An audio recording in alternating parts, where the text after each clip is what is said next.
এই ষড়যন্ত্ৰ সম্পৰ্কত আপোনাৰ প্ৰাৰম্ভিক মন্তব্য কি হ'ব? নহয়, এতিয়া কথাটো হৈছে ইমান গুৰুত্বপূৰ্ণ বিষয় বুলি মই ভবাই নাই। বহু আগৰ পৰাই অসমীয়া সংখ্যালঘু কৰাৰ এটা দুষ্টচক্ৰই নিৰবিচ্ছিন্নতাৰ ওপৰত প্ৰয়াস অব্যাহত ৰাখিছে, বিভিন্ন অশান্তিকৰ অপ্ৰীতিকৰ পৰিৱেশৰ সূচনা কৰিছে। তৎসত্ত্বেও অসমীয়া বীৰদৰ্পে জীয়াই আছে, থাকিব আৰু ভৱিষ্যতেও জীয়াই থকাৰ বাটটো নিশ্চিতভাৱে তৈয়াৰ হৈ থাকিব। এতিয়া মই কথাটো ক'ব বিচাৰোঁ এইটোৱেই কথা যে অসমত অসমীয়া কোন বুলি যদি কথা ক'বলৈ যোৱা হয় বা যিসকলে অসমীয়া সংখ্যালঘু কৰিবৰ কাৰণে যিজনে ষড়যন্ত্ৰ তেওঁলোকে ৰচনা কৰিবৰ কাৰণে অগ্ৰসৰ হৈছে, আমি এটা কথা ভাবিব পাৰিব লাগিব যে এই অসম যিখন ভূখণ্ড আছে এইখন এসময়ত আমাৰ অতীজতে এটা স্বতন্ত্ৰ ৰাজনৈতিক ইতিহাস ইয়াত আছিল। এসময়ে কামৰূপৰ পৰৱৰ্তী ৰূপটোৱে অসম হৈছে। গতিকে প্ৰাচীন কামৰূপত যিসকল জাতি জনগোষ্ঠী ইয়াত বাস কৰিছিল তেওঁলোকে আজিৰ তাৰিখত অসমীয়া। এতিয়া কথাটো হৈছে যে পৰৱৰ্তী পৰ্যায়ত যিহেতু স্বতন্ত্ৰ এটা ৰাজনৈতিক ইতিহাস আমাৰ মাজত আছিল, সেইকাৰণে আমাৰ দৃষ্টিত সদায় এটা বস্তু থাকে যে পশ্চিমৰ পৰা যিসকল আহিছে, সেই সময়ত আহোম ডাইনেষ্টিটোৰ সময়তে হওক বা ব্ৰিটিছৰ পিৰিয়ডতে হওক, তেতিয়া আমাৰ ইয়াৰ মানুহৰ মন মগজত এটা ধাৰণা, এটা দৃষ্টিভংগী আছে যে তেওঁলোকক সদায় বিদেশী বঙাল হিচাপে কোৱা হৈছে। এতিয়া কথাটো হৈছে বিদেশী বঙাল হিচাপে আমি যেনেধৰণে কৈছোঁ তাক সলনি কৰিবৰ কাৰণে এই চাম মানুহে অলপ সেই সময়ত তেওঁলোকে লাগিলে কোনোবা ইয়াত ব্যৱসায় বাণিজ্য কৰাৰ ক্ষেত্ৰতে হওক বা বিভিন্ন ক্ষেত্ৰত চৰ চাপৰিবিলাকত হওক, খেতি বাতি কৰাৰ কাৰণেই হওক বা তেওঁলোকক ধৰি বান্ধি এই ভূখণ্ডলৈ অনাৰ পিছত তেওঁলোকে যদি এই ভূখণ্ডৰ মূল মানুহখিনিৰ লগত যদি মিলিবলৈ চেষ্টা নকৰে, ইয়াৰ ভাষা কৃষ্টি সংস্কৃতি ভাষাৰ লগত যদি তেওঁলোকে সংপৃক্ত হ'বৰ কাৰণে চেষ্টা নকৰে, ইয়াৰ সংস্কৃতি উত্তৰণৰ কাৰণে যদি তেওঁলোকে বিলীন হ'ব নিবিচাৰে, নিশ্চিতভাৱে তেওঁলোকৰ লগত সংঘাতটো হ'ব। গতিকে মই সেইকাৰণে কৈছোঁ আজিৰ তাৰিখত যদি মই অসমীয়া হয়, মই যদি লাগিলে আমেৰিকাতে আছোঁ বা কোনোবা বিহাৰ বা কোনোবা উৰিষ্যা বা বিভিন্ন ক্ষেত্ৰত যদি মই থাকোঁ, তাতো গৈ যদি মই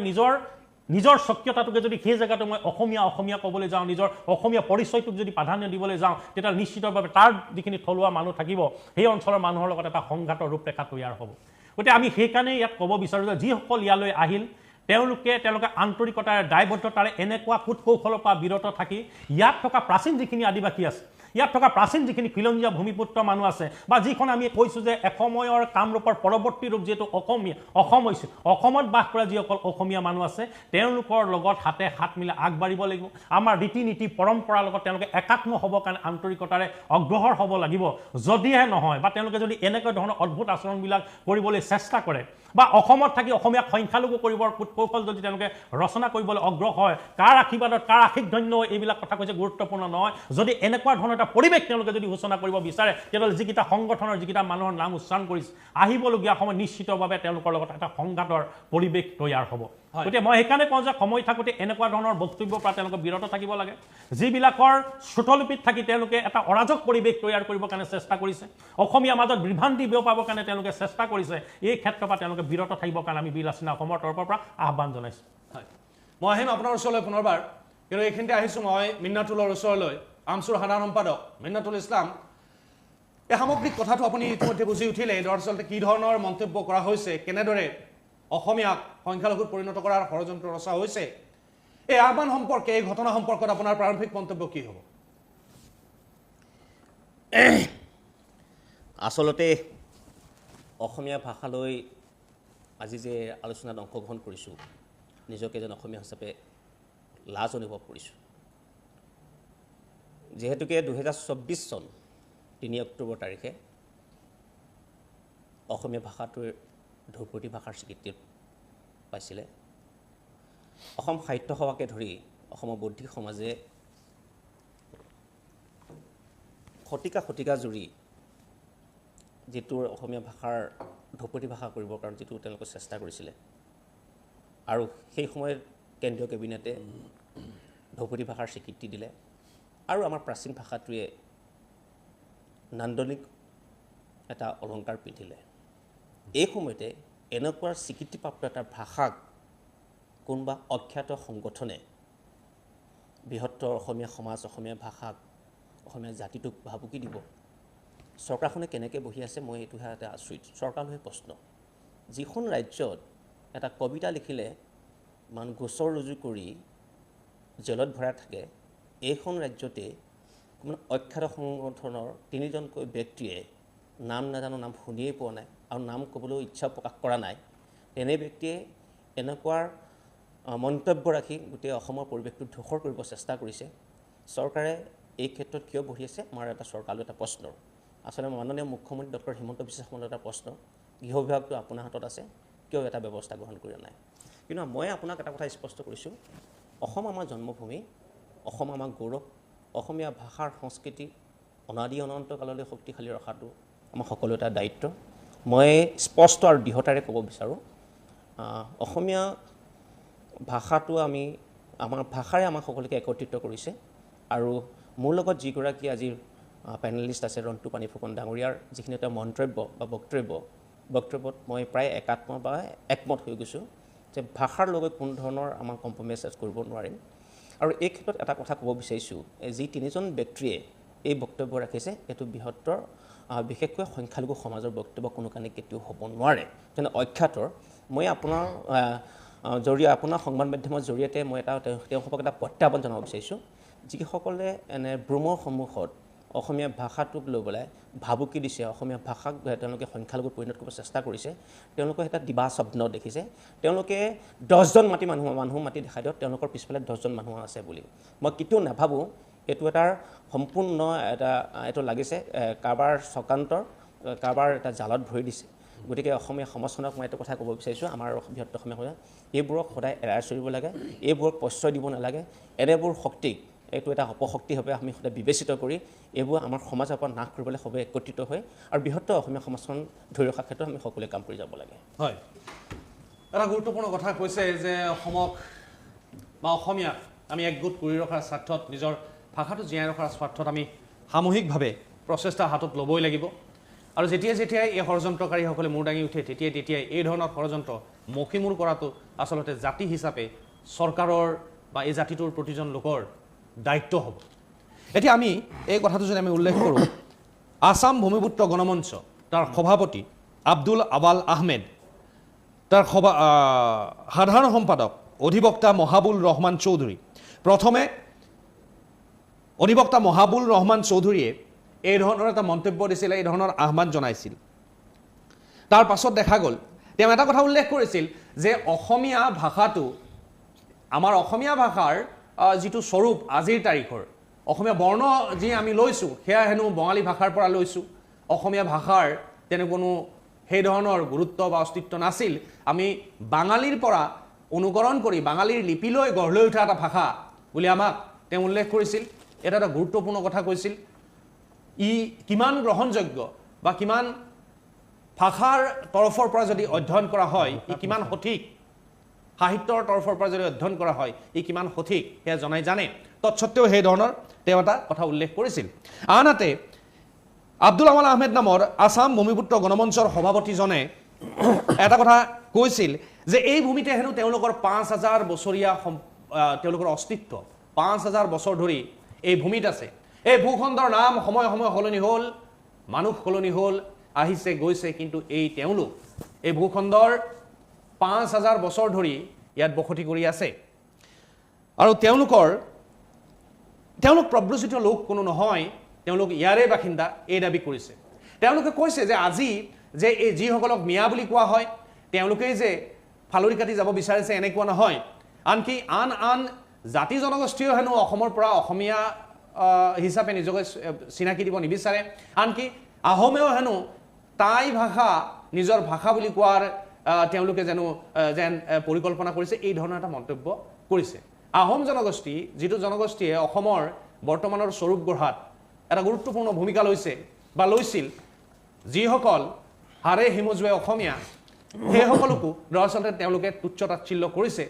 আহোমসকলে টাই ভাষা ল'ব বুলি কোৱাটো, টাই ভাষাক নিজৰ ভাষা বুলি দাবী কৰিব লোকপিয়লত, এই ধৰণৰ কথাবোৰ দৰাচলতে কিমান সমীচীন। মই পুনৰবাৰ আহিছোঁ ৰন্টুৰ ওচৰলৈ। ৰন্টু পানী ফুকন, দুটা বিষয়ৰ কথা কৈছে তেওঁলোকে, মই গোটেই ভিডিঅ'টো চোৱা নাই। তেওঁলোকে যিটো উদ্ভট ধৰণৰ এটা বক্তব্য ৰাখিছে যে অসমীয়া ভাষাটো বঙালীৰ অপভ্ৰংশ বুলি যিটো কথা কৈছে, অসমীয়া ভাষা ইতিমধ্যে ধ্ৰুপদী ভাষাৰ মৰ্যাদা ইতিমধ্যে পাইছে।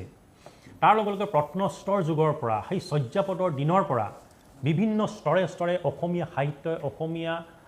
ভাষাক এটা সমৃদ্ধিশালী কৰি তুলি গুচি গৈছে বৰ্তমান আধুনিক যুগলৈকে। গতিকে বিভিন্ন বৰ্তমান সময়ৰ যিখিনি প্ৰত্নস্থিতিবিদ আমাৰ ভাস্কৰ বৰদলৈ ডাঙৰীয়াই যিবিলাক উদ্ধাৰ কৰি এটা কথা স্পষ্টভাৱে প্ৰতিপন্ন হৈছে তথ্যগতভাৱে যে অসমীয়া ভাষা বহু পুৰণা, কিন্তু অসমৰ কোনোবা এটা জেগাত অপভ্ৰংশ হিচাপে বঙালী ভাষাটো লাহে লাহে প্ৰতিষ্ঠা হৈছে। গতিকে তেওঁলোকে যি ধৰণৰ সস্তীয়া তৰল কথা বতৰা কৈছে তাক আমি অস্বীকাৰ কৰিছোঁ। তাৰ দ্বিতীয়তে তেওঁ যিবিলাক কথা বতৰা কৈছে সেইটো হ'ল যে আহোম জনগোষ্ঠীটোক লৈ তেওঁ এষাৰ কথা কৈছে। এতিয়া মন কৰক, আহোমসকল 1228 খ্ৰীষ্টাব্দত ইয়ালৈ আহিছিল, কিছু সমন্বয়ৰ বাৰ্তা লৈ আহিছিল। আহোমসকল ইয়াত আহি বহুদা বিভক্ত হৈ থকা, ভাগ ভাগ হৈ থকা প্ৰত্যেকটো জাতি জনগোষ্ঠী সমমৰ্যাদা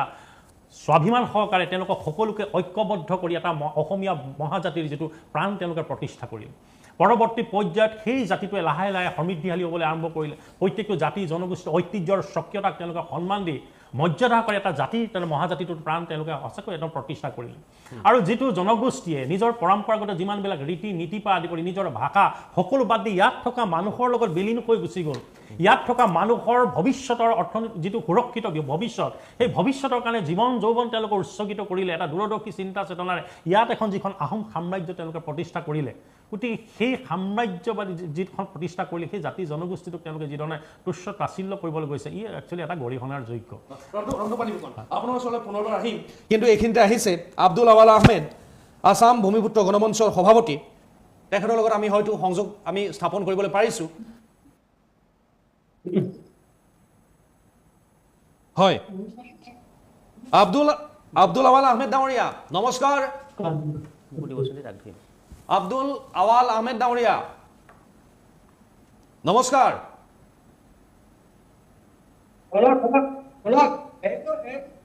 ভাৰতবৰ্ষ হয়, ভাৰতবৰ্ষৰ সংবিধানতে সংবিধান মতে সকলো জনগোষ্ঠী।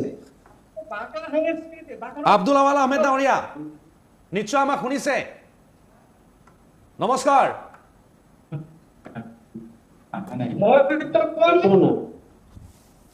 মই কি কৈছে একটু শুনক, শুনক। ভাৰতবৰ্ষৰ শুনক, ভাৰতবৰ্ষৰ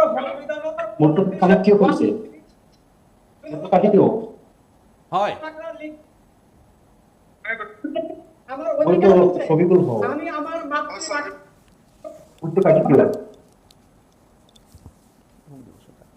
হয়, নিশ্চয় কিছু অসুবিধাৰ সৃষ্টি হৈছে। আমি পুনৰবাৰ তেওঁক সংযোগ স্থাপন কৰিবলৈ আমি চেষ্টা কৰি আছোঁ। ৰন্টু পানী ফুকন, আমি আহিম আব্দুল আৱাল আহমেদ ডাঙৰীয়াৰ ওচৰলৈ, কিন্তু এইখিনিতে মই পুনৰবাৰ আপোনাৰ ওচৰলৈ আহিছোঁ। আপুনি আহোমে সম্প্ৰীতিৰ বাৰ্তা বহন কৰাৰ বিলোৱাৰ যিটো কথা কৈ আছে, সেই জাতিটোকো এক বেলেগ ধৰণে উপস্থাপন কৰিবলৈ বা তেওঁলোককো আচলতে এই ধৰণে উচুটোৱাৰ চেষ্টা কৰাৰ এক ষড়যন্ত্ৰ দেখা গৈছে। আহোমৰ দৰে এটা জনগোষ্ঠীক যদি এই ধৰণে কথা কয়, তেনেহ'লে আন জনগোষ্ঠীসকলৰ ক্ষেত্ৰতো সেই ধৰণৰ কথা কিন্তু তেওঁলোকে ক'বলৈ সাহস কৰিব। এই ক্ষেত্ৰত আপুনি কি মন্তব্য কৰিব? মই এতিয়া যিজন মানুহ দেখিলোঁ, এই মানুহজন মানে কি হয়, কিছুমানে প্ৰচাৰৰ কাৰণে, সস্তীয়া প্ৰচাৰৰ কাৰণে কিছুমান তৰল কথা বতৰা কৰে, নিজক জনপ্ৰিয়তাৰ কাৰণে কাম কৰে। আগতে ফকতীয়া টাইপৰ মানুহ লাগিলে। গতিকে এনেকুৱা ধৰণৰ যদি তৰল কথা বতৰা কৈ আমাৰ মাজত ঐক্য শান্তি বিঘ্নিত কৰিবৰ কাৰণে যদি চেষ্টা কৰে, বিভিন্ন বিভ্ৰান্তি বিয়পাই এটা সমাজত অৰাজকতা যদি সৃষ্টি কৰিবৰ কাৰণে চেষ্টা কৰে,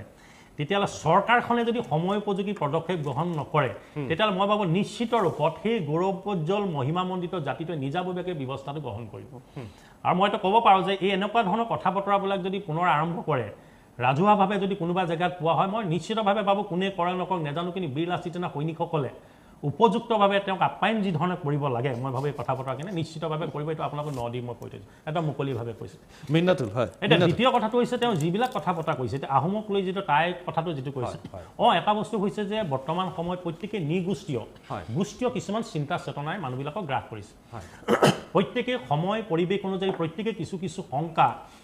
মাজেদি জীয়াই থাকিবলগীয়া হৈছে। প্ৰত্যেকটো জাতি জনগোষ্ঠী, কাৰণ অসমীয়া মহাজাতি বুলি ক'লে প্ৰত্যেকটো ক্ষুদ্ৰ ক্ষুদ্ৰ জাতি সত্তা লগ হৈ এটা মহাজাতিৰ এটা ৰূপৰেখা প্ৰস্তুত হৈছে। এতিয়া বহু ক্ষেত্ৰত আমাৰ জাতি জনগোষ্ঠীবিলাকৰ মনত এটা অহৈতুক ভয় শংকা লৈ আহিছে যে নিজৰ ঐতিহ্যৰ স্বকীয়তাটো নষ্ট হ'ব নেকি। কেতিয়াবা অসমীয়া হ'বলৈ যাওঁতে নিজৰ ভাষা, নিজৰ কৃষ্টি, নিজৰ সংস্কৃতি, পৰম্পৰা, খাদ্যভাস ক'ৰবাত বিলীন হৈ গুচি যাব নেকি। আমি ছিন্নমূল মানে শিপাবিহীন এটা জনগোষ্ঠীলৈ পৰিমাণৰ হ'ম নেকি বুলি তেওঁলোকৰ মনত ভয় শংকা হৈছে। তেওঁলোকৰ যিখিনি বৌদ্ধিক মহল আছে তেওঁলোকে সদায় চিন্তা কৰে যে আমি প্ৰথম আমাৰ নিজৰ গোষ্ঠীয় এটা পৰিচয় থাকে, গোষ্ঠীয় পৰিচয়ৰ পিছত সামগ্ৰিকভাৱে যিটো আহোম সাম্ৰাজ্যই মানে প্ৰতিষ্ঠা কৰিলে, তাৰপিছত মই প্ৰথম এজন টাই, কোনোবা এজনে ক'ব যে মই প্ৰথম এজন মিচিং, কোনোবাই ক'ব যে মই প্ৰথম এজন গৰ্বিত মই বড়ো, কোনোবাই কাৰ্বি, কোনোবাই তিৱা। তাৰ পৰৱৰ্তী পৰ্যায়ত এই যে মহাজাতিৰ যিটো সোঁত নিৰ্মাণ হৈছে, তাৰপিছত তেওঁ ক'ব যে মই এজন গৰ্বিত অসমীয়া। গতিকে এই কৰিবলৈ যাওঁতে কোনোবাখিনি জাতি জনগোষ্ঠীৰ মাজত ভয় শংকা এটা হৈছে। গতিকে তেওঁলোকৰ নিজৰ নিজাববীয়াকৈ কিছু চিন্তা চৰ্চা তেওঁলোকে এওঁলোকে যি ধৰণৰ কথা বতৰা কৈ এই গোটেই তেওঁলোকৰ চিন্তা চেতনাক যিটো নৎসাত কৰাৰ যিটো প্ৰক্ৰিয়া আৰম্ভ কৰিছে, আৰু আচলতে বিভিন্ন কোনো তথ্যগত কোনো কথা বতৰা নাই। মই নিজেই ভাষাৰ ছাত্ৰ,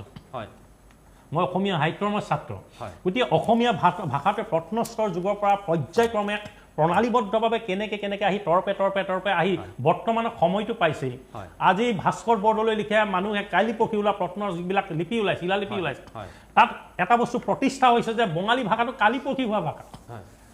কিন্তু অসমীয়া আজি যুগান্তৰ কিমান পুৰণা ভাষা যে চৰ্যাপদতাৰ আগৰ পৰা তাৰ লিপি আমি উদ্ধাৰ কৰিছোঁ সাহিত্যই তাক সেই বস্তুটো প্ৰতীয়মান কৰিছে গতিকে এওঁলোকে যিবিলাক কথা বতৰা ক'বলৈ আৰম্ভ কৰিছে মোৰ লাগে যে মই কৈছোঁ নে এই শব্দটো প্ৰয়োগ কৰিব নালাগে এইটো ফকতীয়া টাইপৰ মানুহ বুলি কয় আমাৰ মানে শব্দত কয় যে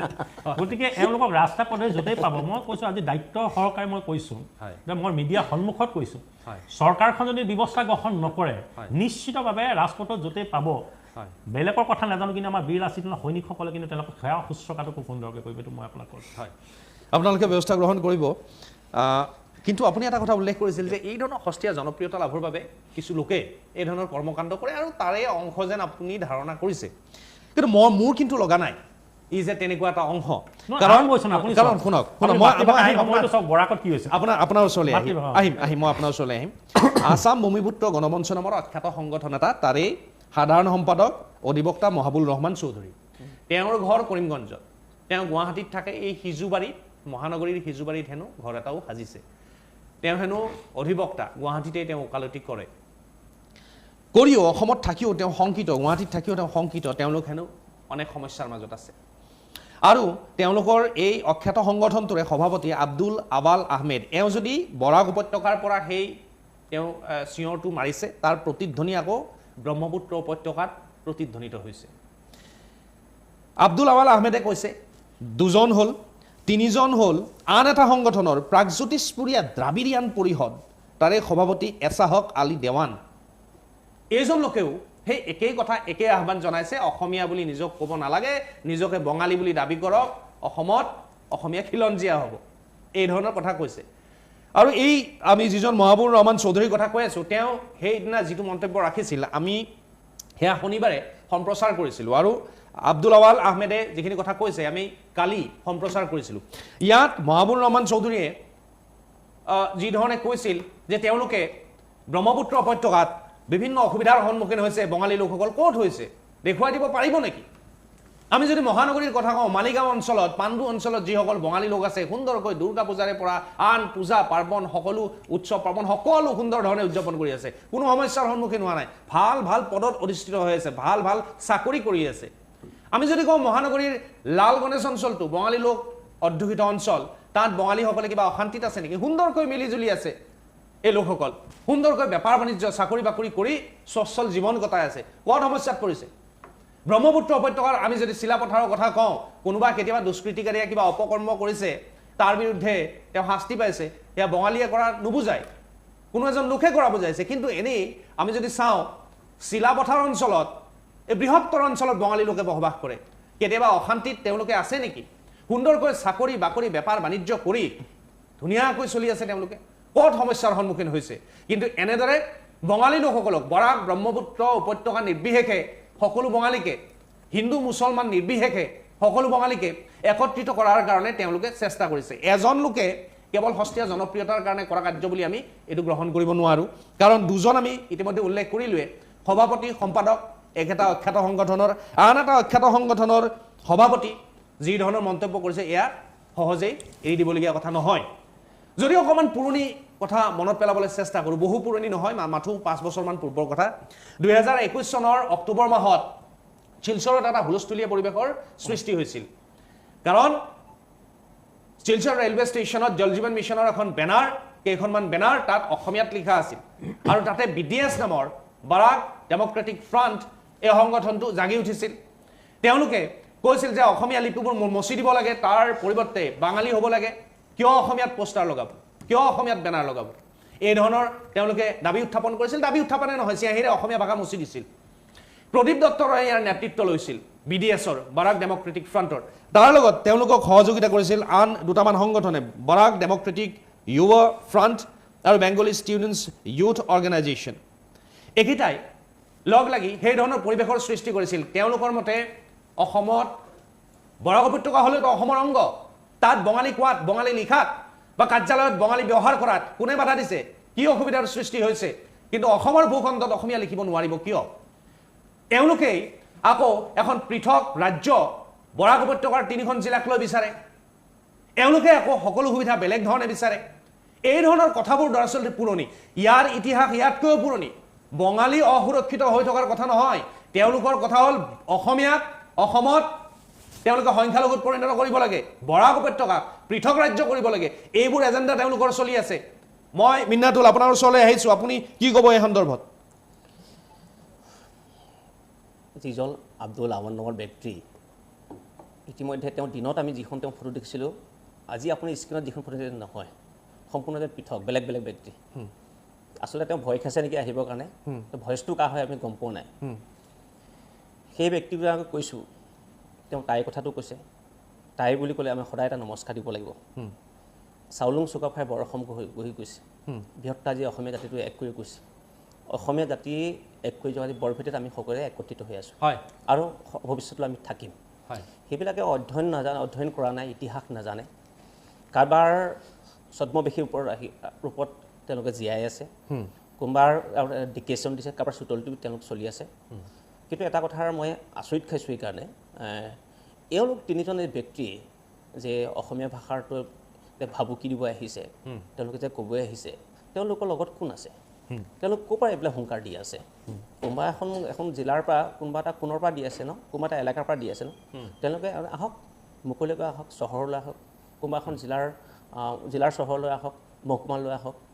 এনেকুৱা ৰাজহুৱা স্থানত আহক আহি পেলাই এনেকুৱা ধৰণৰ তেওঁলোকে মন্তব্য কৰক মই গতিকে আপোনালোকৰ জৰিয়তে তেওঁলোকক ক'ব বিচাৰিছোঁ অসমখনত এটা শান্তি হৈ আছে আপোনালোকে কাৰোবাৰ এজেণ্ট হৈ এনেকুৱা ধৰণৰ পলাপ বকিব বন্ধ কৰক ইতিমধ্যে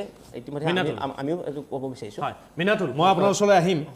ওচৰলৈ আহিম কিন্তু আমি এই আব্দুল আৱালৰ ওচৰলৈ আহিব লাগিব আমি সংযোগ স্থাপন কৰিবলৈ চেষ্টা কৰি আছোঁ কিন্তু এইখিনিতে অসম সংখ্যালঘু সংগ্ৰাম পৰিষদৰ সভাপতি মহম্মদ আলী খলিফা আমাৰ লগত সংযুক্ত হৈছে খলিফা ডাঙৰীয়া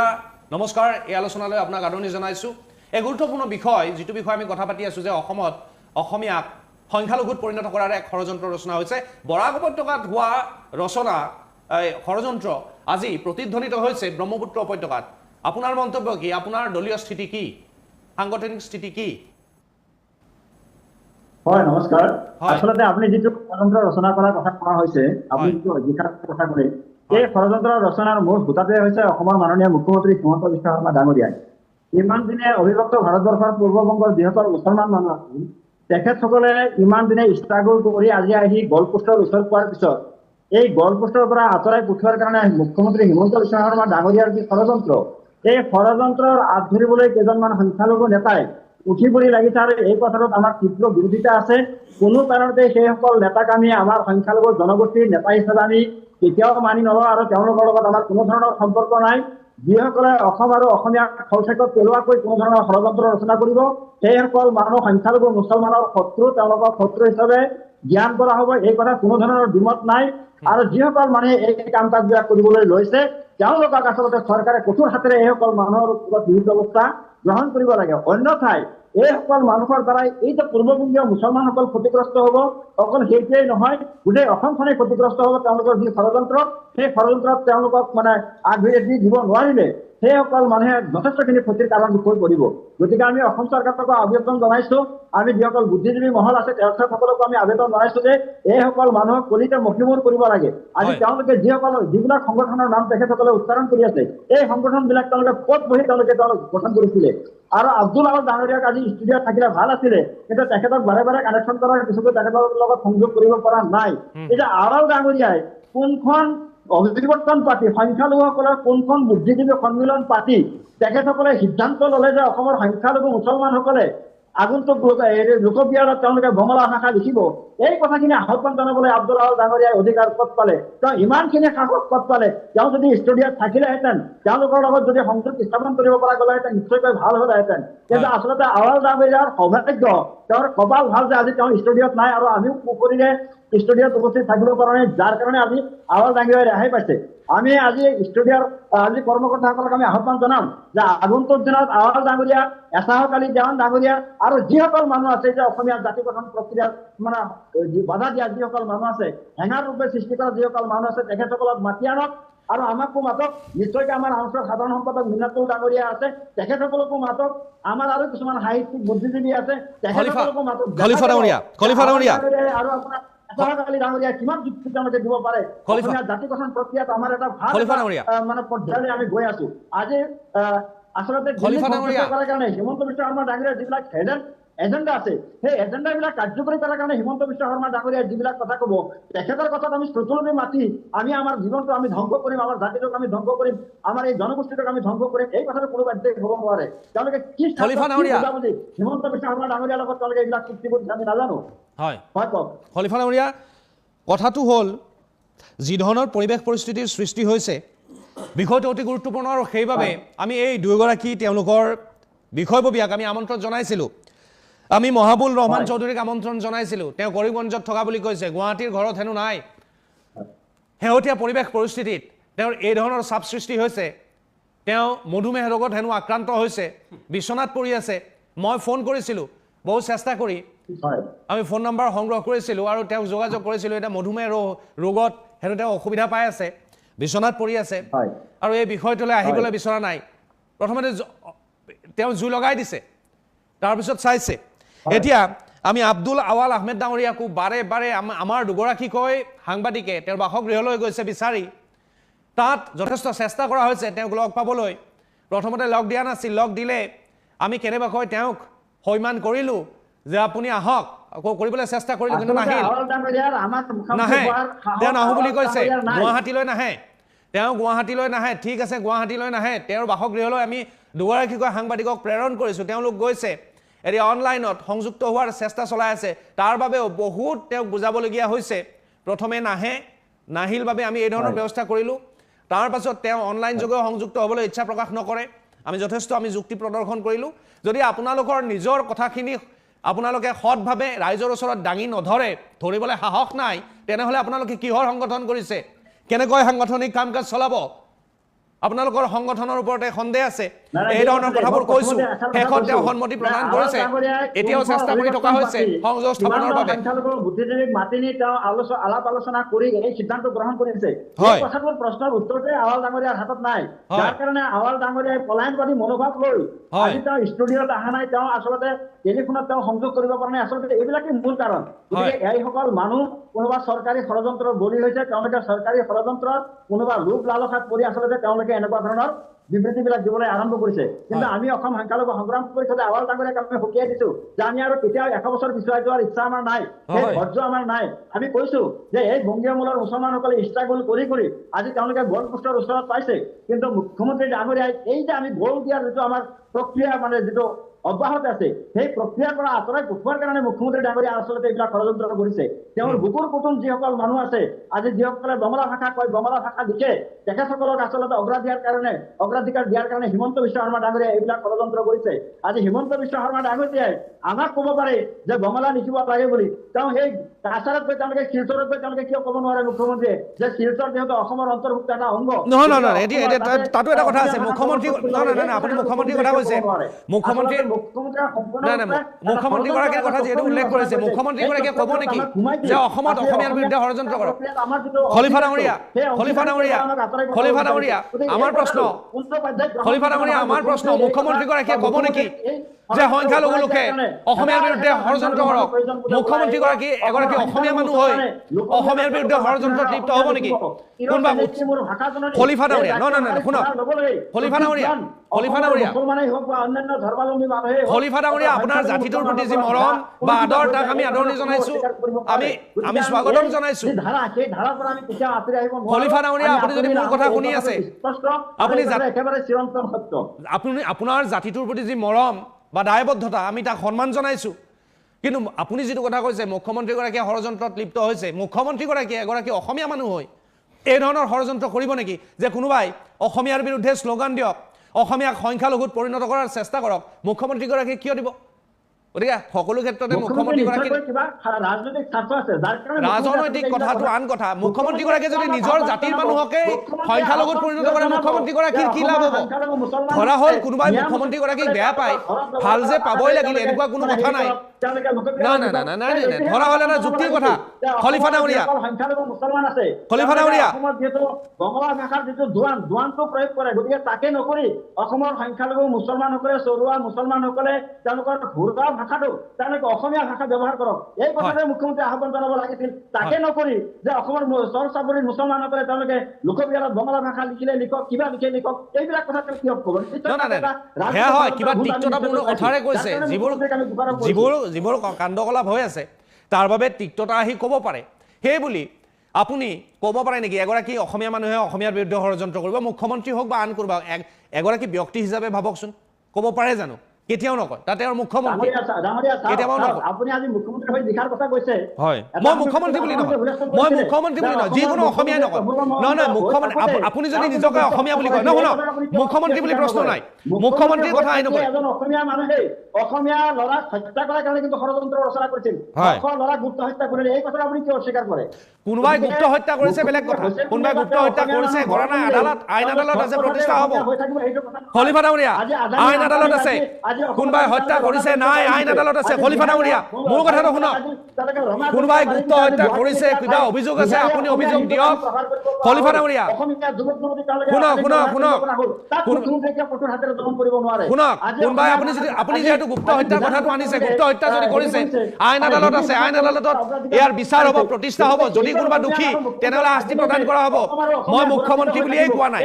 মুখ্যমন্ত্ৰী গৰাকী বুলি কথা নাহে মুখ্যমন্ত্ৰী গৰাকী এগৰাকী অসমীয়া লোক সেইটোহে ডাঙৰ কথা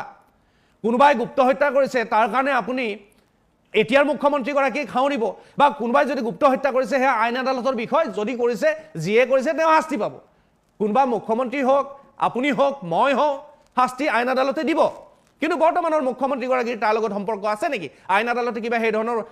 কিবা ৰায়দান দিছে নেকি নাই দিয়া তো তেনেহ'লে তেওঁ এই বিষয়টোত হাওৰাৰ কি দৰকাৰ আছে মই ক'ব বিচাৰিছোঁ কোনো মুখ্যমন্ত্ৰী মই উকালতি কৰা নাই মই ক'ব বিচাৰিছোঁ মুখ্যমন্ত্ৰীগৰাকী এগৰাকী অসমীয়া মানুহ এগৰাকী অসমীয়া মানুহে আন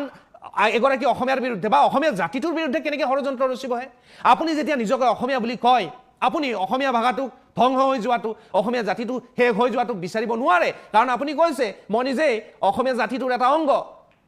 গতিকে আপুনি যেনেকৈ নোৱাৰে ৰন্তু পানী ফুকনেও নোৱাৰিব বা মিন্নাটুলেও নোৱাৰিব মই নোৱাৰিম আন 10জনে নোৱাৰিব একেই কথা আমি সেই প্ৰসংগটোলৈ নাহোঁ কিন্তু আমি আহিছোঁ এই লোকসকলে যিসকলে এই ধৰণৰ ষড়যন্ত্ৰ ৰচিছে এয়া নতুন ষড়যন্ত্ৰ নহয় দৰাচলতে পুৰণি ষড়যন্ত্ৰ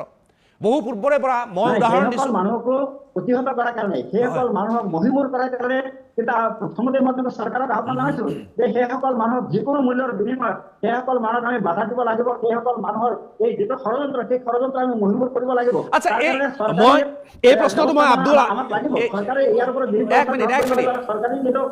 মিনিট মিন্নাটুলে কিবা ক'ব বিচাৰিছে সেইসকল মানুহৰ বিৰুদ্ধে এই কথাটো স্পষ্ট যে খলিফা ডাঙৰীয়া সেই কথাখিনি মই প্ৰসংগত টানি অনাৰ কাৰণে যে মোৰ কথাখিনি একেবাৰে সম্পূৰ্ণৰূপে ভুল এই কথাটো মই কেতিয়াও মানি নলওঁ কিন্তু এই ক্ষেত্ৰত যথেষ্ট যুক্তি আছে কিন্তু এটা কথা সঁচা যে যিহেতু আমাৰ যিখিনি মানুহে এই ষড়যন্ত্ৰত লিপ্ত হৈছে সেইখিনি মানুহক যিকোনো মূল্যৰ বিনিময়ত তেওঁলোকক প্ৰতিহত কৰাটো আমাৰ সমাজ ব্যৱস্থাৰ এটা নিশ্চয়কৈ দায়িত্ব আছে যে সাধাৰণ যিসকল জনতা আছে যিসকল আচলতে অশিক্ষিত মানুহ আছে তেওঁলোকে যি ধৰণৰ উচ্চতাই আছে সেইসকল মানুহে আগতে লোকপ্ৰিয়ত অসমীয়া ঠাইত তেওঁলোকে মাতৃভাষা বঙলা বুলি নিলিখিব এই কথাটো কোনো উল্লেখ কৰিব নোৱাৰি গতিকে আমি নিজেও শংকিত হৈছোঁ যে এইবিলাক ষড়যন্ত্ৰৰ কাৰণে সঁচাকেই আমি মূল পৰিস্থিতিত দিন যোৱাৰ ভিতৰত এটা প্ৰক্ৰিয়া সেই প্ৰক্ৰিয়াৰ পৰা এটা কথা যিটো ষড়যন্ত্ৰ ৰচনা কৰা আছে স্পষ্ট হ'ব লাগে খলিফা ডাঙৰীয়া ক'ব বিচাৰিছে খলিফা ডাঙৰীয়া আৰু ৰন্তু পানী ফুকনে ক'বলৈ বিচাৰিছে খলিফা ডাঙৰীয়া আপুনি শুনিব লাগিব আপোনাক ক'বলৈ সুযোগ দিয়া হৈছে ৰন্তু পানী ফুকনক ক'বলৈ দিব লাগিব ক'বলৈ দিব লাগিব খলিফা ডাঙৰীয়া শুনক আপুনি শুনি আছে এটা কথা স্পষ্ট হ'ব লাগে এই যে যিটো বহু যুগৰ পৰা এটা পৰম্পৰা যে ভাবুকি যে আমি অসমীয়া যেতিয়া হ'ব আমি অসমীয়া নিলিখিম আমি বাংলা লিখিম কথাটো কৈছোঁ এই ভাবুকিটো চলিয়ে থাকিব নিৰবিচ্ছিন্নৰ পৰা চলি থাকিব আমিও কি ভয় শংকাই থাকিম নেকি অসমীয়া জাতিটো এনেকুৱা ধৰণৰ থুনুকা টাইপৰ বস্তু নেকি দ্বিতীয় কথাটো আপুনি মন কৰিব যিটো জাতিয়ে লীন যাব নিবিচাৰে লীন যাব নিবিচৰা জাতিটোৰ মাজত সদায় ভয় শংকা থাকিবই মই একদম স্পষ্টকৈ কৈছোঁ 3 নম্বৰ কথাটো মই এইটো কথা কৈছোঁ সেইটো হ'ল মই স্পষ্টভাৱে কৈছোঁ যে এই ভূখণ্ডৰ এটা স্বতন্ত্ৰ ৰাজনৈতিক ইতিহাস আছিল আৰু সেইকাৰণে সেই সময়ত পশ্চিমৰ পৰা যিখিনি মানুহ আহিছে বিদেশী বঙাল বুলি তেতিয়াও কৈছোঁ আজিও আমাৰ মনত কোনোবাখিনিত সেই বস্তুটো আছে যে বিদেশী বঙাল গতিকে যি ভাগেই নাহক এওঁলোকে যদি ইয়াত কৃষ্টি সংস্কৃতিৰ লগত লীন নাযায় ইয়াৰ মানুহখিনিৰ লগত যদি মিলিব নিবিচাৰে তেতিয়া নিশ্চিতভাৱে সংঘাত হ'ব এই ভয়ানক ৰূপত সংঘাতটো বাঢ়ি বাঢ়ি গৈ থাকিব এতিয়া কথা যে বাংলাৰ যিটো কথা হৈছে আজি অসমৰ গোটেই যদি ৰাজনৈতিক ইতিহাসটো আপোনালোকে মন কৰে তেতিয়া আহোম ডাইনেষ্টিটোৰ যিটো ভাঙিছে তাৰ মূলেতো বাংলা মানে এই নদীয়াৰ পৰা অহা কৃষ্ণৰাম ভট্টাচাৰ্য বুলি হিন্দু বঙালীটোৱে আছে তাৰ পৰৱৰ্তী পৰ্যায়ত 1836 পৰা 72 চনলৈকে 36টা বছৰ ভাষাহীনভাৱে আমি জীয়াই থাকিম এটা ভাষাহীনভাৱে যাতে জাতি এটা সাংস্কৃতিকভাৱে কেনেকুৱা বিপদস্ত হ'ব পাৰে বিপদাপন্ন হ'ব সকলো ফালৰ পৰা কেনেকুৱা এটা মৰ্মবেদনাই জীয়াই থাকিবলৈ সেই বস্তুটো আমি পাইছোঁ আৰু সেই সময়ত ব্ৰিটিছৰ ওচৰত আহি তেওঁলোকে যি ধৰণৰ কূট কৌশল তেওঁলোকে ৰচনা কৰিলে যিবিলাক প্ৰৰোচনামূলক কাম কাজ কৰিলে আৰু তেতিয়া তেওঁলোকে এটা বস্তু ভ্ৰান্ত ধাৰণা দিবলৈ চেষ্টা কৰিলে যে অসমীয়া যিটো শব্দ যিবিলাক আখৰবিলাক একেই তেওঁলোকে ক'বলৈ আৰম্ভ কৰিলে যে বাংলাৰহে অপভংগ যিটো সেই অপমানটো আজিলৈকে অসমীয়া স্বাভিমানু মানুহে পাহৰিব পৰা নাই কাৰণে ক্লেশটো আছে তাৰ পিছতো আপুনি যেতিয়া মাতৃভাষা আইন বিমলা প্ৰসাদ চলিয়াৰ প্ৰথম কেবিনেট যেতিয়া উত্থাপন কৰিলে লগালগ বৰাকত কি হ'ল কাছাৰ গণসংগ্ৰাম পৰিষদ বুলি গঠন কৰি তেওঁলোকে তাত ভয়ানক দলে আন্দোলন আৰম্ভ কৰিলে বহুবিলাক তাতে শ্বহীদ হৈছে তাৰপিছত চৰকাৰী ভাষা হিচাপে তাতে বাংলা স্বীকাৰ কৰিছে আজি প্ৰত্যেকটো বিষয়ত যেনেকৈ আগ্ৰাসী ৰূপ এটা লৈ আগবাঢ়িবলৈ আৰম্ভ কৰে আজি এওঁলোকে যদি যিসকল তেওঁলোকে আছে তেওঁলোকে সৰ্বসাধাৰণ মানুহবিলাকক যদি উচ্চতাই থকা হয় তেতিয়াহ'লে তেওঁলোকে শংকা প্ৰকাশ কৰিছে যে পৰৱৰ্তী পৰ্যায়ত তেওঁলোকে বাংলা লিখি দিবও পাৰে তেতিয়াহ'লে আপোনালোকে যদি সেই জনগোষ্ঠীক প্ৰতিনিধিত্ব কৰে তেওঁলোকৰ যদি অভিভাৱকত্ব হিচাপে আপোনালোকে সংগ্ৰাম যদি আগবঢ়াই লৈ যায় আপোনালোকে যদি সেই জনগোষ্ঠীটোৰ মানুহৰ মৰম চেনেহ আদায় কৰি তেওঁলোকৰ প্ৰত্যাখ্যানো যদি সংগ্ৰামখন পৰিচালিত কৰি আপোনালোকে আছে তেতিয়াহ'লে তেওঁলোকক কিয় আশ্বস্ত কৰিব পৰা নহয় যদি কোনোবাই চৰকাৰী পক্ষই কিবা কূট কৌশল ৰচনা কৰিছে ষড়যন্ত্ৰ ৰচনা কৰিছে আমাক ভাগ কৰিবৰ কাৰণে চেষ্টা কৰাইছে কিয় আপোনালোকে সঠিকভাৱে তেওঁলোকক জনাব পৰা নাই আৰু এটা কথা স্পষ্ট মই অসমীয়া মানুহ এইটো কথা আমি ক'বই লাগিব যে বাৰে প্ৰতি ভাবুকিটো দি থাকিব যে আমি যে যেতিয়াই মানে লোকপ্ৰিয় হ'ব তাতে আমি অসমীয়া বাদ দি আমি বাংলা লিখিম বুলি কৈ এই যে যিটো ভাবুকি যে বাংলা আমি লিখি দিলে অসমীয়া সংখ্যালঘু হোৱাৰ যিটো ভয় ভাবুকি আমাক প্ৰদান কৰি থাকে এই ভাবুকি পৰা আগবাঢ়িব প্ৰতিহত কৰিবলৈ ভৱিষ্যতলৈ যি তিনিজন ব্যক্তিয়ে এই কথা বতৰাবিলাক কৈ আছে অসমীয়া ভাষালৈ ভাবুকি বুলি আনিবৰ চেষ্টা কৰিছে এই তিনিজন ব্যক্তিয়ে অসমৰ সংখ্যালঘু সমাজখনক প্ৰতিনিধিত্ব নকৰে এই কথাটো স্পষ্ট আমি আমচুবৰ এটা জাতীয় সংগঠনৰ সাধাৰণ সম্পাদক হিচাপে ক'ব বিচাৰিছোঁ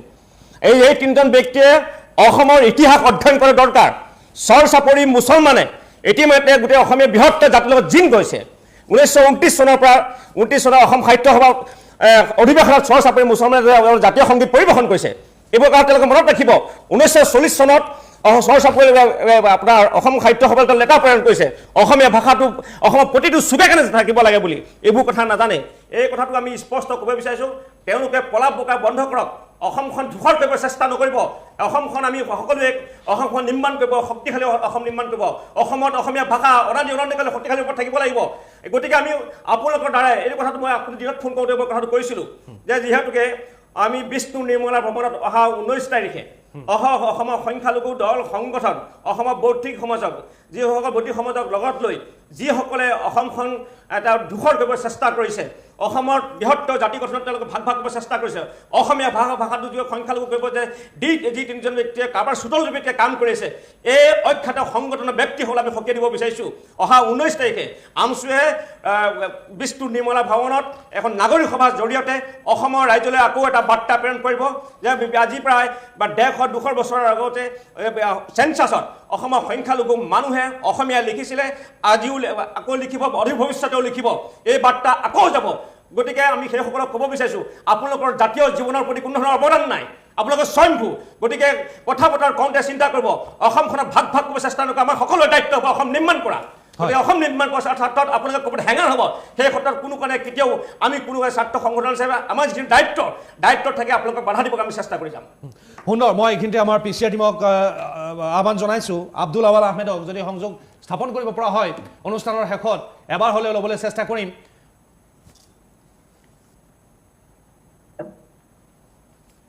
আমাৰ বেলেগ দেখিছিলোঁ ন আমাৰ আব্দুল আৱাল ডাঙৰীয়া আব্দুল আৱাল ডাঙৰীয়া নমস্কাৰ নমস্কাৰ জনাইছোঁ নমস্কাৰ শুনিছোঁ অলপ শুনিছোঁ ভাল নহয় আব্দুল আৱাল ডাঙৰীয়া মই আৰু এটা কথা ক'ব বিচাৰিছো এই গুৰুত্বপূৰ্ণ এটা বিষয় আপোনালোকৰ মাধ্যমৰ জৰিয়তে অসমৰ ৰাইজক এটা কথা আশ্বস্ত কৰিব বিচাৰিছো তেওঁলোকে যে বাংলা ভাষাৰ কথা কৈছে তেওঁলোকে কি ভাষাত আপোনালোকক বক্তব্য প্ৰদান কৰিছে কি ভাষাত বক্তব্য প্ৰদান কি ভাষাত আহ্বান জনাইছে অসমীয়াত কৈছে আমি বাংলা লিখিম বুলি তেওঁলোকে স্বয়ংভূ তেওঁলোকৰ বক্তব্য প্ৰমাণ আব্দুল আৱাল ডাঙৰীয়া আপুনি তেওঁলোকে কাৰবাৰ সুতলিপিত চলিছে আব্দুল আৱাল ডাঙৰীয়া অসমীয়াত বাৰ্তা এটা কোনাবাখন জিলাৰ এটা কোনাবাত তেওঁলোকে কথা কৈ আছে হয় কোনাবা কথা আহক ৰাজহুৱা মঞ্চত আহক মঞ্চ আহ্বান কৰিম এখন মঞ্চত থিয় হওক আব্দুল আৱাল ডাঙৰীয়া আপোনাৰ হাতত যদি আপোনাৰ যদি যুক্তি আছে আপুনি যুক্তি দাঙি ধৰিব পাৰে আপুনি যিটো কথা উল্লেখ কৰিছিল কালি যিটো কথা আমি সম্প্ৰচাৰ কৰিছিলো যে আসাম আমি প্ৰথমে মিন্নাতুল আমি আব্দুল আৱাল আহমেদ ডাঙৰীয়াক আহ্বান জনাইছো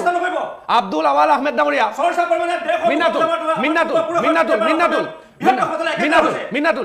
মিন্নাতুল এক মিনিট আমি যিহেতু আব্দুল আৱাল ডাঙৰীয়াক আমি সংযোগ স্থাপন কৰিবলৈ সক্ষম হৈছো আব্দুল আৱাল ডাঙৰীয়া আপুনি এটা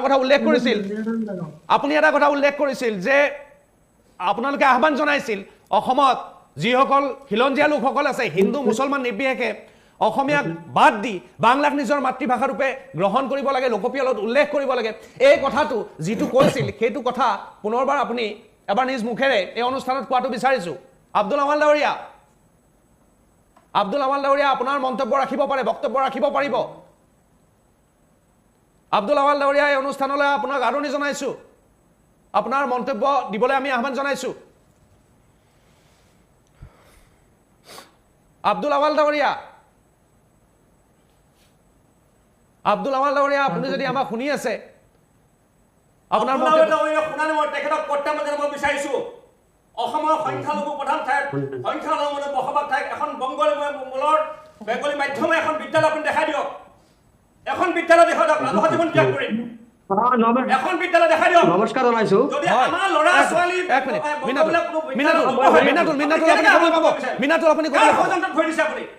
মিন্নাতুল আপুনি ক'বলৈ পাৰিব মই আব্দুল আৱালক মই আদৰণি জনাইছো আব্দুল আৱাল আপোনাৰ মন্তব্য ৰাখিবলৈ আমি সুযোগ দিছো আপুনি ক'ব পাৰে কি ক'বলৈ বিচাৰিছে হয় নমস্কাৰ আব্দুল আৱাল হেল্ল' হয় নমস্কাৰ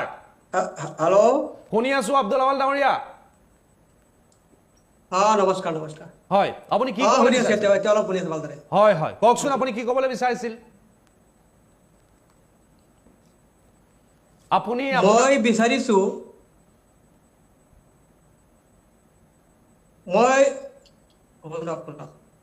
মই বিচাৰিছো যে অসমৰ এই অহা লোকপিয়লত আমি অসমৰ বংগীয় বেলেগ ডবল শুনি আছো কৈ যাওক ডবল শুনি আছো ডাঙৰীয়া হয় শুনি আছো কৈ যাওক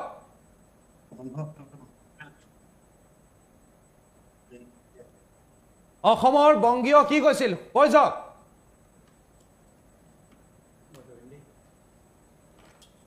ইচ্ছাকৃতভাৱে ভালে কৈছে আব্দুল আৱাল ডাঙৰীয়া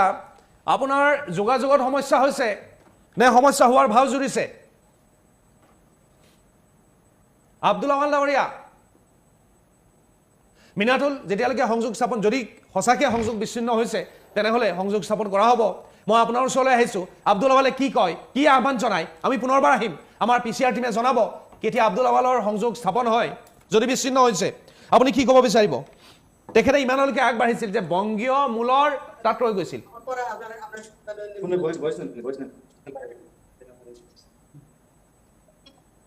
হেল্ল'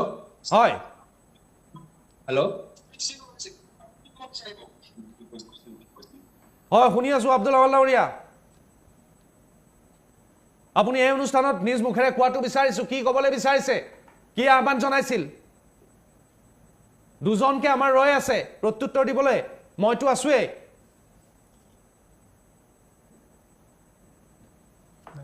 মিন্নাতুল প্লিজ কেৰি অন মিন্নাতুল ইতিমধ্যে মোৰ বক্তব্যত প্ৰকাশ পাইছে মই কৈ দিছোঁ হয় বিশেষকৈ আমাৰ অসমৰ সংখ্যালঘু মুছলমান সমাজলৈ এটা আহ্বান আছে মই ইতিমধ্যে আপোনাৰ আব্দুল আৱালৰ ডাঙৰীয়া বক্তব্যত কিছু আভাস পাইছে আভাস পাই প্ৰত্যাহ্বান জনাব অসমৰ সংখ্যালঘু মুছলমান বসবাস কৰা ঠাইত এখন বংগীয় মূলৰ বা বেংগলী মাধ্যমৰ এখন বিদ্যালয় উলিয়াই দিব নোৱাৰিব নাই নোৱাৰিব সেইটো মই একদম মানে পুনৰবাৰ পাইছো সংযোগ স্থাপন হৈছে আব্দুল আৱাল ডাঙৰীয়া আপুনি ইয়াতে যাওক যিজন ব্যক্তিয়ে অসমৰ বংগমূলীয় মুছলমানক তেওঁ আহ্বান জনাইছে অহাৰ লোকপিয়লত ভাষাৰ বেংগলী লিখিব লাগে বুলি তেখেতক ক'ব বিচাৰিছোঁ অসমৰ ইতিহাস অধ্যয়ন কৰক চৰ চাপৰি মুছলমানে আজি পৰা 100-200 বছৰ আগত কি থৈ গৈছিলে অসমীয়া জাতিটোৰ লগত জিন গ'ল আপোনালোকৰ দৰে কাৰোবাৰ চুটলিপিত চলাৰ ব্যক্তিয়েহে অসমীয়া জাতিটোক বা সেই চৰ চাপৰি মুছলমান সমাজক সদায় আপোনালোকে পথভ্ৰষ্ট কৰিবলৈ চেষ্টা কৰিছে আমি এই ষ্টুডিঅ' মজিয়াৰ পৰা আপোনাক মানে সতৰ্ক কৰি দিব বিচাৰিছোঁ এনেকুৱা ধৰণৰ কথা বতৰা কৰি অসমখন ধোৱা আৰু কোৱা কৰিব চেষ্টা নকৰিব এখন শান্তি অসম আমি বাৰে বাৰে কৈছোঁ অসমীয়া ভাষাটো থাকিব লাগিব এজন অসমীয়া হিচাপে আমি গৌৰৱী অসম মাতৃভূমিৰ সন্তান অসমত এই ধৰণৰ কথা আপুনি নক'ব আপুনি যেনেকৈ যিবিলাক কথা পাতি আছে সেইটো অসমীয়াতে কথা পাতি আছে আপুনি অসমীয়া কিন্তু আপুনি কাৰোবাৰ চোতালপিত চলিছে আব্দুল আৱাল ডাঙৰীয়া আপুনি কাৰোবাৰ চোতালপিত চলিছে বন্ধ কৰক সময় আছে বন্ধ কৰক আহক আপোনাৰ যদি কিবা আহ্বান আছে আহক আপুনি আমি আপোনাক মুকলি প্ৰত্যাহ্বান জনাইছোঁ মঞ্চ মাতক সেই মঞ্চত আমি থাকিম আপোনালোকো আহক আপুনি যুক্তিৰে কথাখিনি ক'ব কিন্তু এটা কথা ঠিক অসমৰ সংখ্যালঘু সমাজক লৈ খেলা কৰা বন্ধ কৰক আৰু অসমৰ এই কথাটো মই স্পষ্ট কৰিব বিচাৰিছোঁ চেষ্টা কৰিছে কিন্তু এওঁলোকৰ লগত অসমৰ এটা সংখ্যালঘু মুছলমান মানুহ নাই গতিকে এওঁলোক ধোৱা কৰিব চেষ্টা কৰিছে মই এতিয়া আশ্বস্ত কৰিব বিচাৰিছোঁ এই ষ্টুডিঅ' মজিয়াত অসমৰ সংখ্যালঘু মানুহে আগতো লোকপিয়লত অসমীয়া ভাষাটো লোকপিয়লত অসমীয়া ভাষা লিখিছিলে আজিও লিখিব অহা ভৱিষ্যতে লিখিব আমাৰ ভাষাৰ অসমীয়া বুলি লিখিব ইয়াত কোনো কথা নাই এওঁলোকে সম্পূৰ্ণ ৰাজনীতি কৰিছে ৰাজনীতি কৰিছে এটা বিভাজন কমি এটা চৰিত্ৰ লৈ আছে এই বিভাজন কমি চৰিত্ৰৰ এইবোৰ সমাজৰ এটা কি হয় এই কৃষকসকলক ধ্বংস কৰা আমি সকলোৱে এই ক্ষেত্ৰত আমি এক হ'ব লাগিব গতিকে এই ক্ষেত্ৰত আমি সকলোৱে বোলে জাতি ধৰ্ম সকলোৱে পৰিহাৰ কৰি সকলোৱে অসমীয়া হিচাপে লৈ অসমক শত্ৰুৰূপে গণ্য কৰা এই 2-3জন ব্যক্তি মোৰ যেন লাগিছে ইতিমধ্যে এজন বক্তাক কৈ দিলে এইজনে সম্পূৰ্ণ কোনবাৰ ৰাজনৈতিক 30/9/2005 নেতাৰ যেতিয়া গুৱাহাটী কৰিছে আৱাল ডাঙৰীয়া দিছপুৰ সচিবালয়ত আৱাল ডাঙৰীয়া অসমীয়া সংজ্ঞা নিৰ্ণয় কৰাৰ কাৰণে জনপ্ৰতিনিধি হ'ব অসমৰ বিভিন্ন জনপ্ৰতিনিধি হোৱা আশাত এই ধৰণৰ ঠাইৰ বিভিন্ন আছে নেকি আপোনালোকে আমাৰ হাফিজ আহমেদ ডাঙৰীয়াহঁতকো এবাৰ সংখ্যালঘু সমাজৰ নেতৃবৃন্দই তেওঁলোকক স্বীকৃতি নিদিয়ে অসমীয়া সংজ্ঞা নিৰ্ণয় কাৰণে বহিছিল সংখ্যালঘু সমাজৰ কি অৱদান আছে কি আছে কি গতিকে এইবোৰ বাদ দিয়ক আপোনাৰ ৰাজহুৱা ক্ষমা বিচাৰক অসমৰ সংখ্যালঘু সমাজক আপোনাৰ বিপদত ঘোষণা কৰিব আমি তাত ধৈৰ্য থাকিম ধৈৰ্যৰ বান্ধ কিন্তু ছিগি যাব গতিকে আমি বিভিন্ন জাতি গোষ্ঠীৰ মানুহে বিভিন্ন সাহিত্য পৰীক্ষক পৰে যে আজিৰ পৰা আমি অসমীয়া নহয় কোনোবাই ক'লে আমি নাগৰিক ভূমিপুত্ৰ কোনোবাই ক'লে আমি ভূমিপুত্ৰ কোনোবাই ক'লে আমি ৰাভা জনগোষ্ঠী আৰু আমি আব্দুল আৱাল ডাঙৰীয়া আব্দুল আৱাল ডাঙৰীয়া আপোনালোকৰ সংগঠনটোৰ নাম আব্দুল আৱাল ডাঙৰীয়া আপোনালোকৰ সংগঠনটোৰ নাম আসাম ভূমিপুত্ৰ গণমঞ্চ দিছে গণমঞ্চ দিয়ক কোনো প্ৰব্লেম নাই মাতৃভাষা লিখিম আৰু অসমৰ ভিতৰত একমাত্ৰ বাকী আছে এওঁলোকে নিজৰ মাতৃভাষা আজিলৈকে সম্পূৰ্ণভাৱে লিখা নাই গতিকে লিখাৰ কাৰণে আৰু এইটো আমাৰ ভাৰত চৰকাৰে মোদী চৰকাৰে আমাক জাতিগত লোকগণনা কৰাৰ যি সিদ্ধান্ত লৈছে আইন পাছ কৰিছে সেই আইনক আমি সন্মান জনাই অহা লোকপিয়লত আমি আমাৰ মাতৃভাষা আমি লিখাৰ কাৰণে বাধ্য হৈছো কি লিখিব আৰু এটা কথা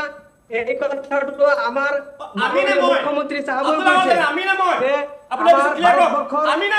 সংস্থাই আমাৰ চৰকাৰে বাঙালী ভাষা ক্লাছিকেল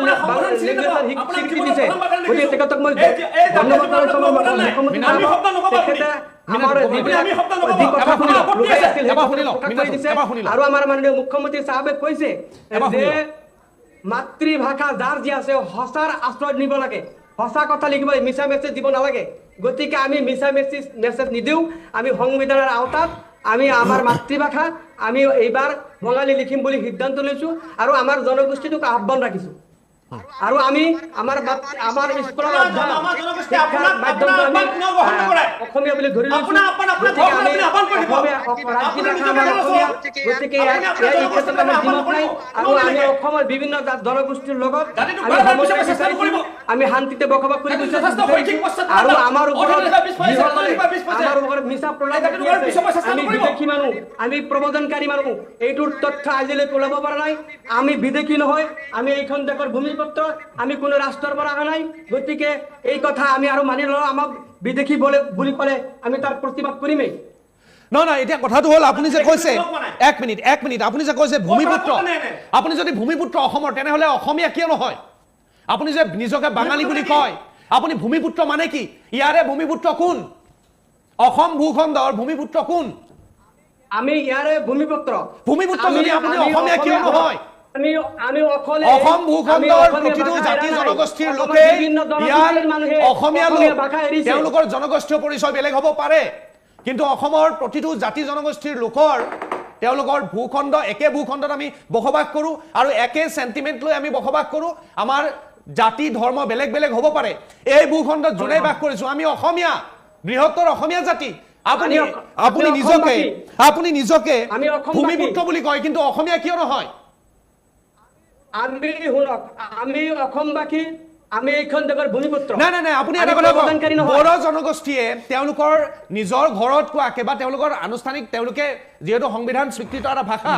তেওঁলোকে ক'বও পাৰে লিখিবও পাৰে কিন্তু তেওঁলোকেও অসমীয়া বুলি নিজকে চিনাকি দিয়ে মিচিংসকলে নিজকে অসমীয়া কয় তেওঁলোকৰ নিজৰ ভাষা হয়তো কয় ৰাভাসকলৰ নিজৰ ভাষা থাকিব পাৰে কিন্তু তেওঁলোক অসমীয়া নিজকে অসমীয়া বুলি কয়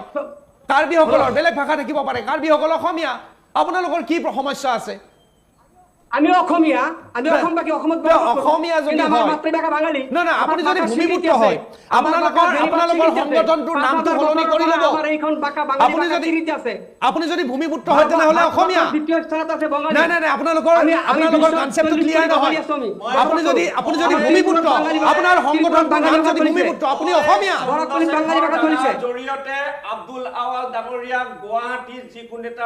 টিভি চেনেলৰ টক শ্ব' কাৰণে আহ্বান কৰিছে আহক যদি এখন মঞ্চলৈ আহক আমাৰ মঞ্চলৈ আহক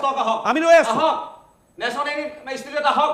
আমি আমন্ত্ৰণ জনাইছিলো আপুনি আহিবলৈ ইচ্ছা প্ৰকাশ নকৰিলে এলেকাত থাকি পেলাই য'ত নেটৱৰ্ক নাপাব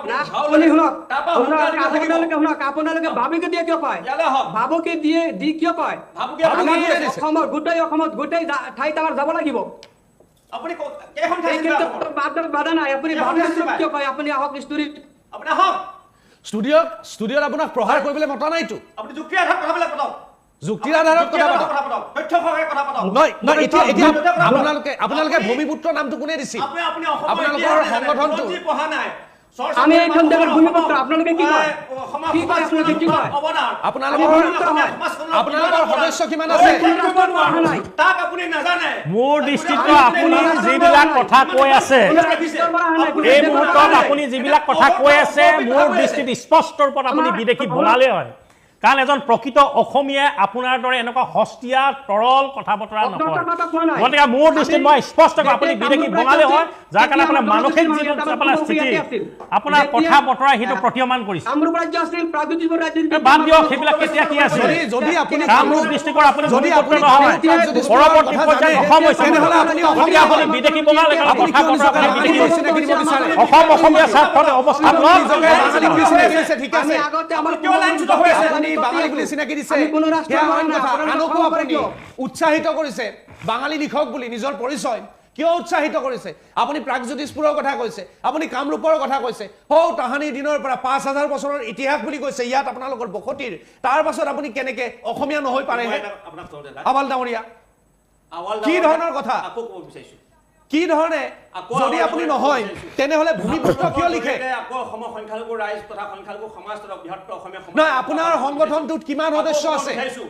আৱাল ডাঙৰীয়া আপুনি জানিব বিচাৰো আজি এই ষ্টুডিঅ'ত এই মঞ্চৰ পৰা এটা ভুল বাৰ্তা যাব নালাগে আব্দুল আৱাল ডাঙৰীয়া এজন অনুষ্ঠান নহয় তেওঁ এজন ব্যক্তি যিবিলাক সংগঠন কৈছে এই সংগঠনৰ কোনো মানুহ তেতিয়া তেওঁলোকৰ অধিৱেশন হ'ল কোনে তেওঁ সংগঠনটো পাতি দিলে এই সংগঠনটো কোনে ৰচিলে কোনে কাৰ চিন্তা আছিলে এই কথাটো তেওঁ স্পষ্ট কৰিব পৰা নাই আপোনাৰ সংগঠনটো কিমান চনত আপোনালোকে গঠন কৰিছিল কেতিয়া প্ৰতিষ্ঠা কৰিছিল এইটো কোনো নাজানে আমি শুনা নাই আজিলৈকে আব্দুল আৱাল ডাঙৰীয়া আমি আপোনালোকৰ সংগঠনটোৰ বিষয়ে অলপ জানিবলৈ বিচাৰিম আকৌ ক'ব বিচাৰিছো অসমৰ সংখ্যালঘু মানুহক আমি- আপোনালোকে বিফলে চেষ্টা নকৰিব। অসমৰ আবাল ডাঙৰীয়া। সংখ্যালঘু মুছলমান মানুহে বিগত দিনতো লোকপ্ৰিয়ত অসমীয়া ভাষাই কৈছে লিখিছিলে, আজিও অহাত লিখিব, ভৱিষ্যতেও লিখিব। ইয়াত কোনো সন্দেহ নাই। ই শাসন, ই সত্য। আব্দুল আৱাল দাৱাই সত্য। গতিকে আমি এই বৃহত্তৰ অসমীয়া সমাজখনক আপুনি কাৰোবাৰ এজেণ্ট হৈ কাম কৰিবৰ কাৰণে চেষ্টা নকৰিব। আপোনাক পঠিয়াই দিছোঁ। আপোনাৰ সংগঠনটোত কিমান কেতিয়া আপোনালোকে প্ৰতিষ্ঠা কৰিছিল আৰু কিমান সদস্য আছে আব্দুল আৱাল ডাঙৰীয়া? এই ধৰণৰ মুঠতে এক বিভ্ৰান্তিকৰ পৰিস্থিতিৰ সৃষ্টি কৰিছে একাংশ লোকে। এই ধৰণে একাংশ লোকক উৎসাহিত কৰাৰ বা তেওঁলোকক উচতোৱাৰ চেষ্টা চলাই আছে। তেওঁলোক অখ্যাত সংগঠন, কোনো বিশিষ্ট লোক নহয়, তেওঁলোকো অখ্যাত, তেওঁলোকৰ সংগঠনো অখ্যাত। হয়তো এটা বৰ বেছি সংগঠনৰ নামত তেওঁলোক ক্লাব সদৃশ, তথাপিও কিন্তু তেওঁলোকে এই ধৰণে চেষ্টা অব্যাহত ৰাখিছে। মাজে মাজে যি ধৰণে মৌলবাদী সংগঠনসমূহে এক বেলেগ ধৰণে তলে তলে কাম কৰে, এওঁলোকে ওপৰে ওপৰে কাম কৰিছে। এওঁলোকক যেন এৰি দিয়া হৈছে বাহিৰত। কিবা এই ধৰণৰ কানেকশ্যন ক'ৰবাত আছে নেকি? এই বিষয়সমূহো কিন্তু ইয়াত কেৱল আলোচনাৰ বিষয় নহয়, ইয়াৰ বিষয়ে দৰাচলতে তদন্ত হ'ব লাগে। এওঁলোকো কোনোবা মৌলবাদী সংগঠনৰে কিবা অংশ নেকি, বা মৌলবাদী কট্টৰ সংগঠনসমূহে যেনেদৰে তলে তলে কাম কৰি আছে, এওঁলোকে ওপৰে ওপৰে এওঁলোকক এৰি দিয়া হৈছে নেকি? এই বিষয়বোৰো সামগ্ৰিকভাৱে বিবেচনা হ'ব লাগে। এই বিষয়বোৰৰ কিন্তু তদন্ত হ'ব লাগে। আৰু যি ধৰণে অসমীয়াৰ ওপৰত আক্ৰমণ চলিছে, যি ধৰণৰ আহ্বান চলিছে, এইদৰে কিন্তু অসমীয়া জাতি